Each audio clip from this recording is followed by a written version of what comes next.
Well, here we are at Real Ghostbusters Week.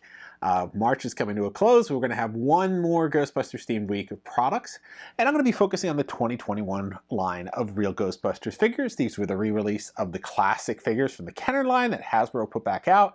These were initially Walmart exclusives. You get them in abundance at Walmart's, but then they got a more wide release after that, which we're going to be seeing with the Fright Features figures soon anyway, in just about a month.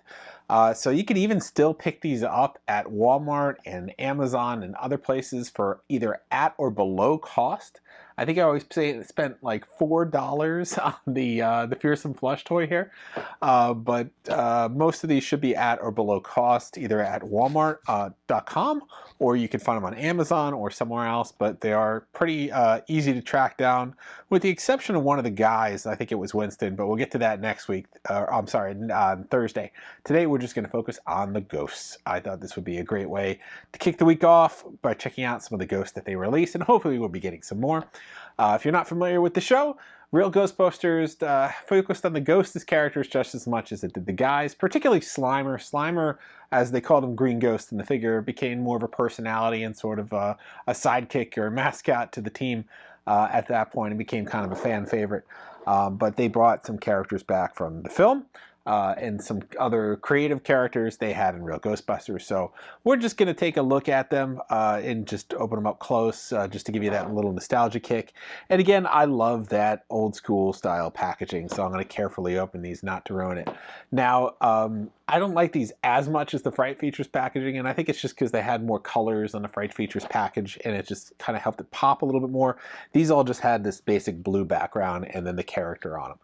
Not much more to it than that.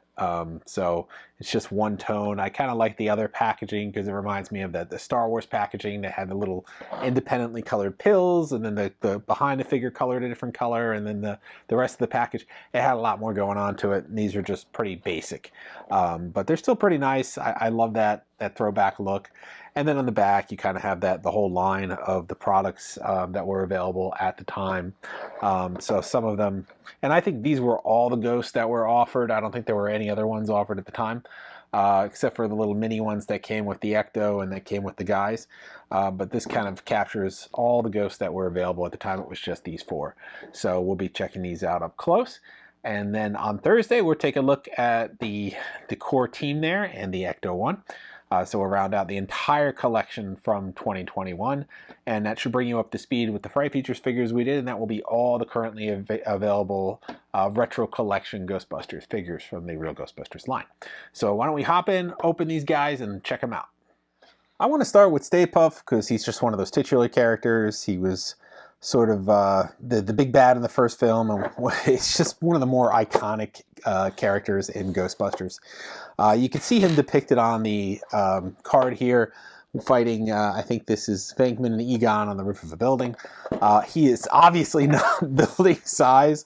He's one of the larger ghost characters that you could get. But disappointingly, as a kid, they never released like a giant Staypuff. I would have loved to have gotten a firehouse-size Staypuff to then stack up next to the firehouse and have them do that whole rooftop battle scene. But that was never released as far as I know, and I think I pretty much had all of them, and I don't recall having that figure. So, yeah, here he is. Very basic character, not much articulation other than the arms, I believe. Yep, the arms just roll down, and I think the head turns. Yep, and that's really it. And he's exactly the same everything as I remember this guy. So, yeah, no different there. He's still kind of got that soft vinyl feel to him. And he has that sort of Michelin Man look to him there. I haven't seen if these are stamped a certain way. Nah, they're stamped 2020. So unlike the Hasbro Retro Collection, if you're familiar with those, I believe they have, at least the first waves did, the original ones that came out with the New Hope line, had the Hong Kong 1977 or 78 stamps on there. And of course, then they had the Lucasfilm 2017 or whenever one of those came out. So this one does not have that stamp, which is kind of disappointing because I love seeing that old style sort of like stamp on there, even if it's just part of the mold and then they put a new stamp on it too. But yeah, I mean, it helps you spot repros in the market when, or these you know, re-releases in the market, so you don't confuse them for the originals if you're trying to get those vintage figures. But you know, I like that sort of look on it. Like Gentle Giant does it with their jumbos. They have that old stamp on there too. So that is not the case here. We just have that new stamp on the bottom. So that is basically your Stay Puff. I mean, he just kind of stumbles like this. I would love him if he was much bigger, but this kind of captures that, you know, that that doe-eyed look on his face of just stupefied wonder. So the incarnation of the Destructor right here. So that is our Staypuff. I don't remember him from a specific episode either. It's kind of funny. It's been a while since I watched Real Ghostbusters.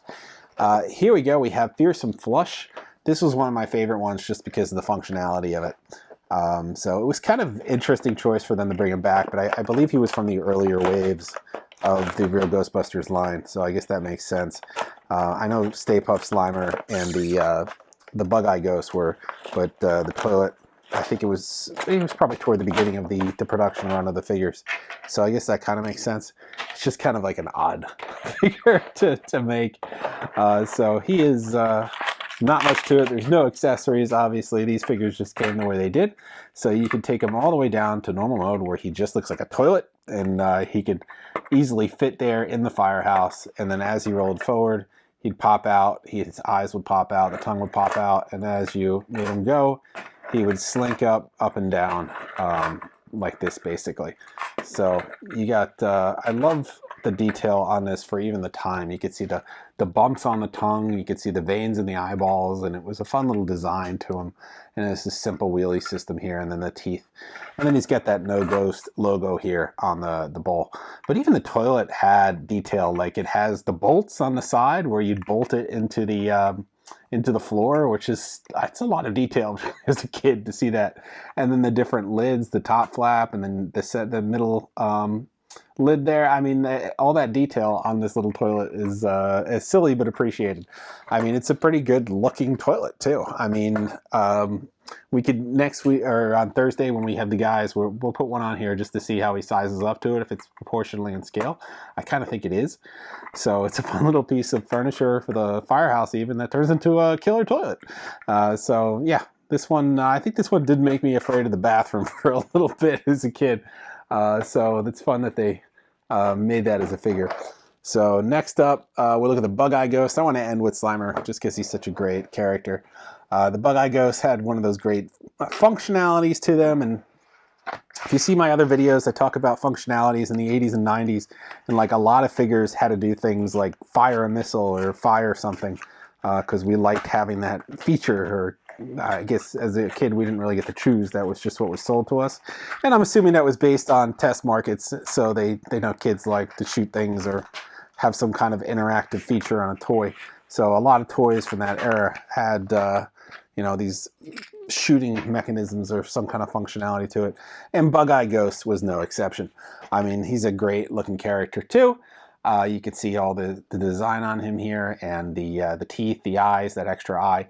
This looks very, very, very similar to the one I still have the original. He feels a lot softer though. So the plastic they went with here, and I don't know if it's because mine is hardened after nearly 40 years, or if that's just the case, but I remember like really having to lay into it to get it to shoot that eye, and it really didn't get much of a push out of it because it was just a really tough rubber. So we'll give this one a little chop. Yeah, this one, I remember that not working very well. Let me try pushing the eye in, and yeah. So it doesn't work just as well as it didn't work back in the 80s. You gotta kind of have to get a good seal to get this eyeball to pop out.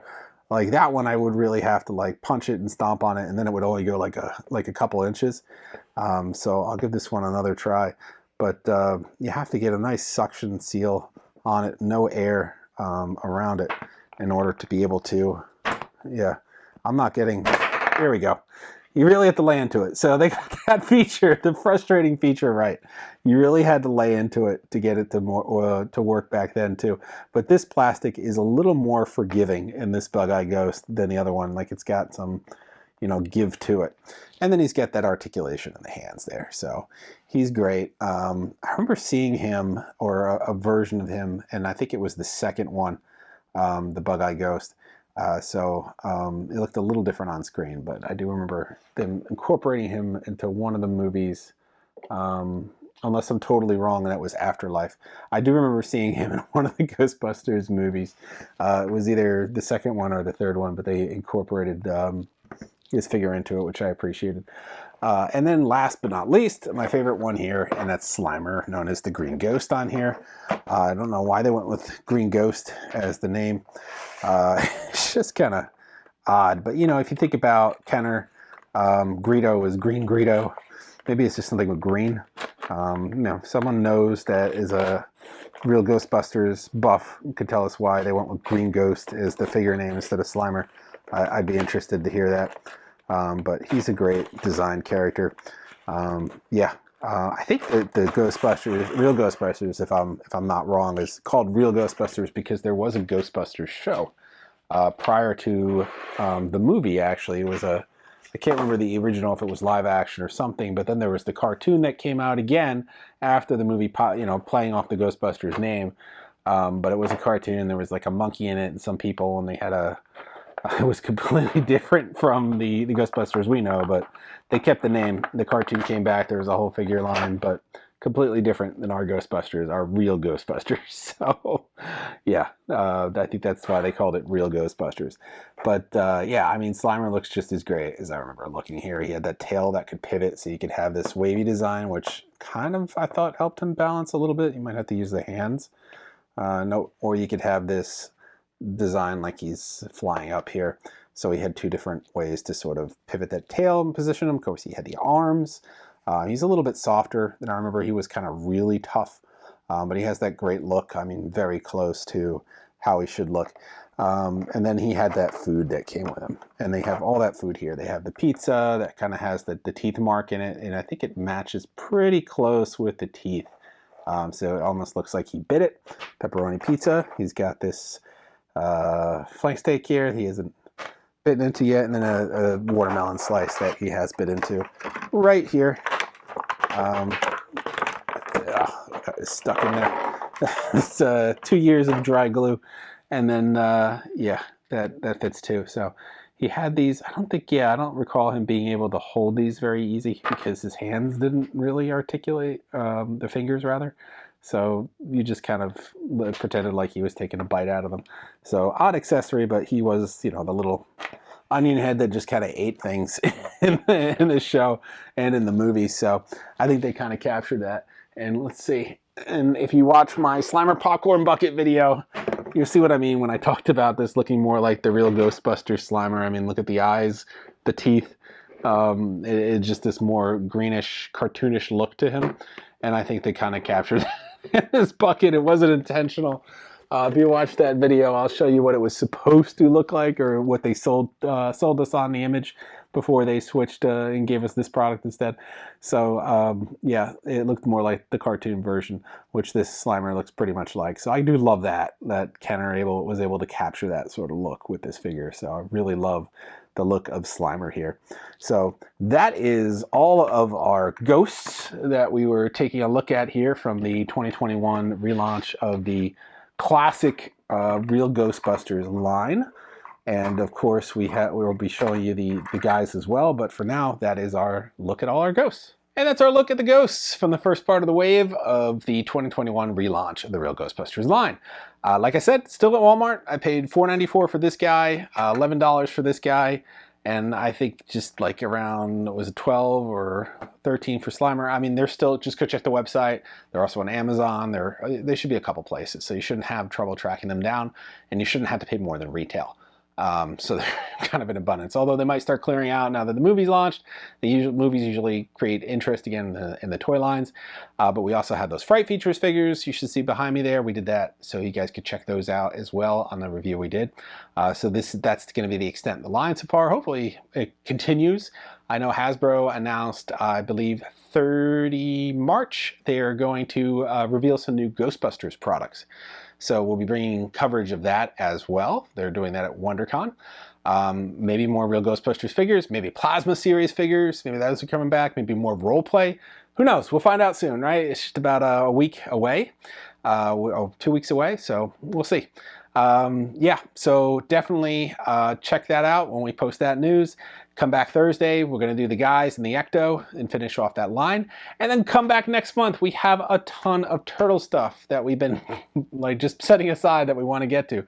New stuff from NECA from the film, new stuff from NECA from The Last Ronin. We have some Super 7 turtle stuff. We have some Diamond Select Toys turtle stuff.